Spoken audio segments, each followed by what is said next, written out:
जय हिंद दोस्तों, आप सबको इंडिया में जान पर स्वागत है।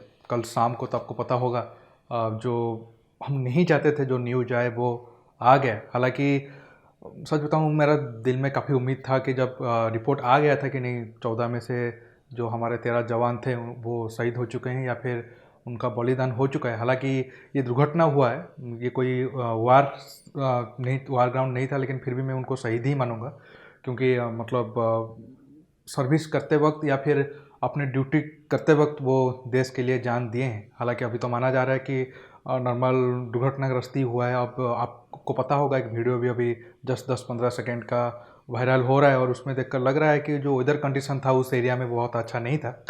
लेकिन अब दोस्तों, जो अब विंग कमांडर या फिर ग्रुप कैप्टन वरुण सिंह जी जो अभी अस्पताल में अपनी ज़िंदगी और मौत के साथ लड़ रहे हैं, मैं उनके ऊपर ही ये वीडियो बनाने वाला हूँ। और आपको सबको याद होगा 3 महीने पहले ही मैं उनके ऊपर और एक वीडियो बनाया था। और तब तब भी वो आप एक तरीके से कह सकते हो हमारी देश की या फिर इंडियन एयरफोर्स के नाम को ऊंचा किया था। और अब भी अगर वो इस जो मुश्किल हालात है जो 2-3 दिन रहेगा अभी। हालांकि रिपोर्ट तो ये है कि उनका हालात स्थिर है लेकिन क्रिटिकल कंडीशन है और 2-3 दिन काफ़ी आम है। अगर वो ये पीरियड को निकाल देते हैं तो हमें काफ़ी कुछ जानने को समझने को मिलेगा कि नहीं क्या हुआ था।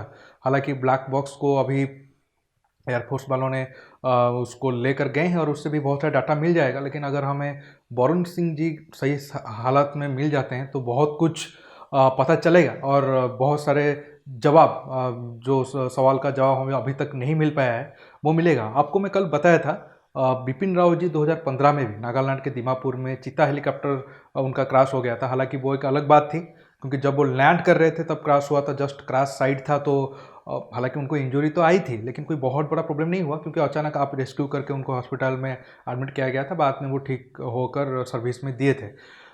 हालांकि आज अब अगर मैं बात करूं अभी जो वीडियो आया है या फिर जो प्रोटोकॉल फॉलो हुआ है, जैसे बिपिन रावत जैसे वीआईपी, एक आप कह सकते हो हमारे देश में टॉप 5 लोगों में उनका नाम आता है। और पिछले 2-3 साल या 4-5 साल के उनके कार्यकाल आप देखोगे तो उनके दुश्मन ना सिर्फ बाहर थे, देश के अंदर भी बहुत सारे लोग थे जो उनको पसंद नहीं करते थे। वजह भी उसका था क्योंकि उनका एक ही कसूर था, वो अपने देश को बहुत ज़्यादा प्यार करते थे या फिर हमारी आर्मी को मोटिवेट करते थे हमारे दुश्मन के खिलाफ लड़ने के लिए। इसलिए जो देश के अंदर कुछ गद्दार है, आप तो उनको सोशल मीडिया में देख पा रहे होंगे, डिफरेंट टाइप पार्टी से लेकर नाम लेकर उनका रीजन सब कुछ आप जानते हैं। मैं खुलकर नहीं बताना चाहता हूँ, वो लोगों का गंदा नाम भी मैं अपने मुंह से नहीं बताना चाहता हूँ।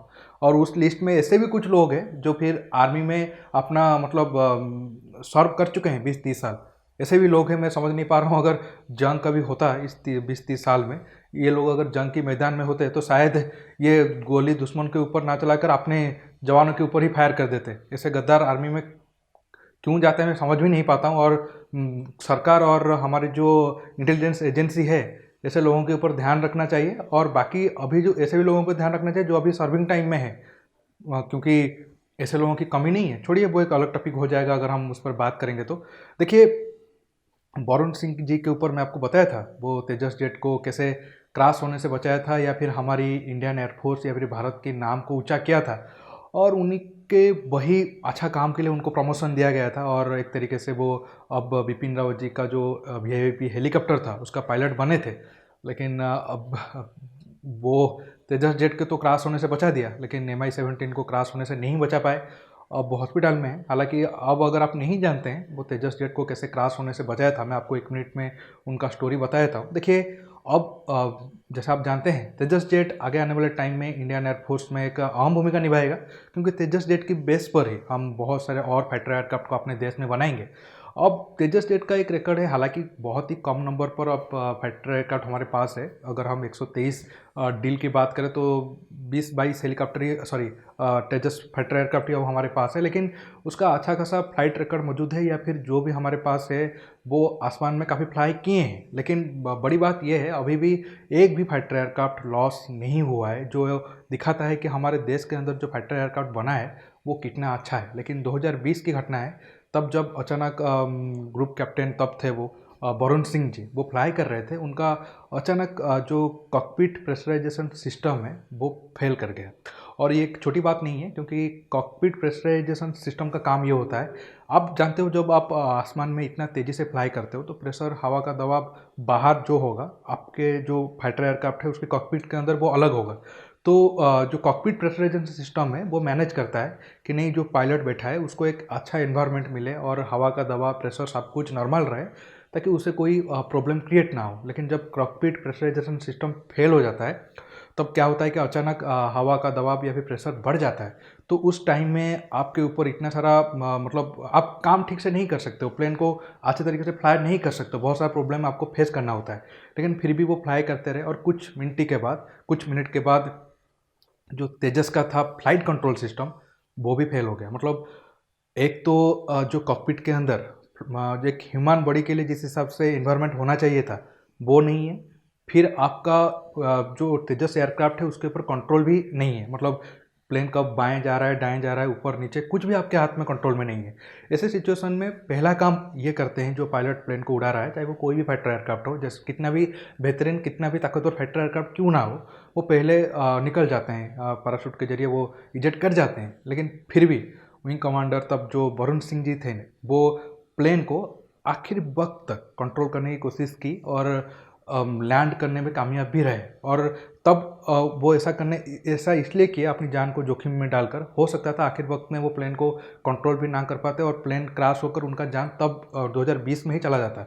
लेकिन उनका मन में डर ये था, वो तो सेफली इजेक्ट कर जाएंगे, उनका जान शायद बच जाए, लेकिन वो प्लेन जब जाकर एक गिरेगा, मतलब सिविलियन एरिया में, कोई सिटी या फिर कोई गांव में गिरेगा, तो वहाँ पर बहुत सारे लोगों की जान चला जाएगा। तो इससे अच्छा है वो प्लेन को अच्छे तरीके से लैंड कर दे, मतलब बेस पर, तब उनका जान भले ही चला जाए, लेकिन जो सिविलियन लोग हैं, बाकी लोग हैं, उनको कोई बहुत बड़ा नुकसान ना हो। तो आप सोच सकते हो उनका मेंटालिटी क्या था और वो किस टाइप के मतलब हमारे वीर सैनिक थे। और उनके इसी काम की वजह से उनको अवार्ड भी दिया गया और उनको प्रमोशन भी किया गया।